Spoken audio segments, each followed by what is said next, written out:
ملا ٹائمز میں خوش آمدید۔ غزہ پٹی کے سب سے بڑے ہسپتال الشفا کے حوالے سے اسرائیل کی سینا نے یہ دعویٰ کیا ہے کہ اس نے اس ہسپتال پر حملہ کرنے کے بعد ایک بڑی کامیابی حاصل کی ہے اور حماس کے 50 جنگجوؤں کو 50 لڑاکوں کو ہلاک کر دیا ہے۔ اس کے علاوہ اسرائیلی سینا کا یہ بھی دعویٰ ہے کہ اس نے 180 جنگجوؤں کو زندہ گرفتار کر لیا ہے۔ حماس کی طرف سے ابھی تک اس سلسلے میں کوئی بھی وضاحت سامنے نہیں آئی ہے۔ حماس نے اسرائیل کے اس دعویٰ کی تصدیق نہیں کی ہے۔ اسرائیل کی سینا نے غزہ پٹی کے الشفا ہسپتال پر دوسری مرتبہ حملہ کیا۔ اس سے پہلے نومبر میں بھی الشفا ہسپتال پر اسرائیلی سینا نے حملہ کیا تھا۔ اسرائیل نے اس وقت یہ دعویٰ کیا تھا کہ الشفا ہسپتال حماس کے کنٹرول میں ہے اور حماس اپنی تمام تر سرگرمیوں کو یہیں سے آپریٹ کرتی ہے، اس لیے اس پر ہم نے حملہ کیا ہے۔ لیکن اس حملہ میں اسرائیل کو ناکامی ہاتھ لگی تھی۔ اسرائیل ایک بھی ثبوت دنیا کے سامنے ایسا پیش نہیں کر سکا جس سے یہ ثابت ہوتا ہو کہ یہ حماس کا سینٹر ہے یا حماس کے کنٹرول میں ہے یا حماس کے لڑاکے یہاں پر پائے جاتے ہیں۔ حماس نے دنیا بھر کے صحافیوں کا دورہ بھی کرایا تھا شفا ہسپتال کا، اور ان صحافیوں نے جو اپنی رپورٹ لکھا تو اس میں بتایا تھا کہ وہاں کچھ بندوقیں پڑی تھی، اس کے علاوہ کچھ بھی سامان نہیں تھا، اور اسرائیل کا وہ دعویٰ جھوٹا ثابت ہوا تھا۔ دوبارہ اسرائیل نے شفا ہسپتال پر حملہ کیا۔ اس حملہ کی بھی پوری دنیا نے مذمت کی، تنقید کی اور کہا کہ شفا ہسپتال میں مریضوں کا علاج ہوتا ہے، وہاں حملہ کرنے کی اجازت نہیں دی جا سکتی ہے۔ اسرائیل انسانیت کا دشمن ہے۔ لیکن ہر ایک تنقید کو نظر انداز کر کے اسرائیل نے شفا ہسپتال پر حملہ کیا، اور اس حملہ کے بعد اب اسرائیل یہ دعویٰ کر رہا ہے کہ اس نے 50 جنگجوؤں کو ہلاک کر دیا ہے اور 180 کو زندہ گرفتار کر لیا ہے۔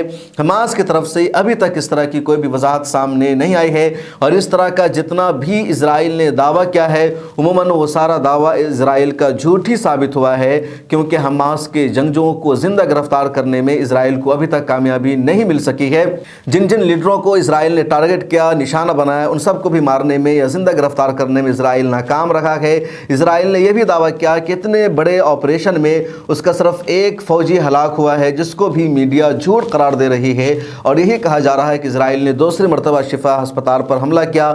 پوری دنیا کی نظر تھی، پوری دنیا نے تنقید کی تھی، اس لیے اسرائیل نے تنقید سے بچنے کے لیے پوری دنیا کے سامنے دوبارہ ذلیل ہونے سے اپنے آپ کو بچانے کے لیے اس طرح کا جھوٹا دعویٰ کیا ہے کہ اس نے 50 جنگجوؤں کو ہلاک کر دیا ہے اور 180 کو زندہ گرفتار کر لیا ہے۔ اس کے علاوہ یہ بھی خبر سامنے آئی ہے، اور اسرائیل کی بربرتا دیکھیے، ظلم و بربریت دیکھیے کہ ایک ایسا شخص پایا گیا ہے ملبہ کے نیچے جس کے ہاتھ میں قرآن تھا۔ یعنی اسرائیل کی سینا نے ایک ایسے شخص کو مارا، ایک ایسے گھر پر حملہ کیا جو شخص اپنے گھر میں قرآن کریم کی تلاوت کر رہا تھا، اور قرآن کی تلاوت کے دوران ہی اس شخص پر اسرائیلی سینا نے حملہ کر دیا۔ ملبہ کے نیچے سے جب اس کی لاش ملی ہے اس شہید کی، تو اس کے ہاتھ میں قرآن کریم موجود ہے، یعنی وہ قرآن کریم کی تلاوت کر رہا تھا۔ اسی طرح کل کا واقعہ ہے کہ اسرائیل نے ایک ایسی فیملی پر، ایک ایسے گھر پر حملہ کیا جس فیملی کے لوگ سحری کی تیاری کر رہے تھے، وہ سحری کھا رہے تھے، تب اسرائیل نے ان پر حملہ کر دیا۔ کئی مرتبہ خبر آئی ہے کہ نماز پڑھنے کے دوران اسرائیل نے حملہ کیا ہے۔ اس بیچ جنگ بندی کے حوالے سے ابھی تک کوئی حتمی خبر سامنے نہیں آ سکی ہے۔ رفح شہر پر اسرائیل حملہ کرنے کی پوری پلاننگ کر چکا ہے، لیکن اسرائیل کے ڈیفنس منسٹر اور اسرائیل کے وزیر اعظم میں وواد اور اختلاف بڑھتا جا رہا ہے۔ اسرائیل کا ڈیفنس منسٹر نہیں چاہتا ہے کہ رفح شہر پر حملہ کرے، بلکہ اسرائیل کا ڈیفنس منسٹر اپنی سینا کو غزہ پٹی سے نکالنا چاہتا ہے، کیونکہ اسرائیلی سینا کا لگاتار نقصان ہوتا جا رہا ہے، اس کا خمیازہ بھگتنا پڑ رہا ہے۔ لیکن اسرائیل کا پرائم منسٹر اپنی سینا کو غزہ پٹی میں ہی رکھنا چاہ رہا ہے۔ قطر کی طرف سے بیان سامنے آیا ہے کہ مذاکرات کو لے کر کے یا جنگ بندی کو لے کر کے ہمیں امید ہے، جنگ بندی کے لیے مذاکرات اور ڈائیلاگ کا سلسلہ جاری ہے، دور جاری ہے، لیکن ابھی تک کوئی حتمی نتیجہ نہیں نکل پایا ہے۔ حماس کی طرف سے بیان سامنے آیا ہے کہ جنگ بندی کے لیے، سیز فائر کے لیے جو شرطیں رکھی گئی تھی ان میں سے ہم نے کچھ پر ایگریمنٹ کر لیا ہے، ہم نے کچھ کو مان لیا ہے، لیکن اسرائیل ہٹ دھرمی کر رہا ہے، اسرائیل تمام باتوں کو نہیں مان رہا ہے، اسی وجہ سے سیز فائر میں تاخیر ہو رہی ہے۔ دوسری طرف غزہ پٹی کے مختلف علاقوں پر اسرائیل کا حملہ جاری ہے، اور روزانہ فلسطینیوں کی شہادت بڑھتی جا رہی ہے۔ تقریباً 33,000 عام فلسطینیوں کی شہادت ہو چکی ہے۔ پورا غزہ پٹی بے گھر ہے، قبرستان میں تبدیل ہو گیا ہے۔ اس حوالے سے ایک اور بڑی خبر یہ ہے کہ بحیر احمر میں یمن کے حوثیوں نے ایک اسرائیلی جہاز پر حملہ کر دیا ہے، اور اس حملہ میں اس اسرائیلی جہاز کا نقصان ہوا ہے۔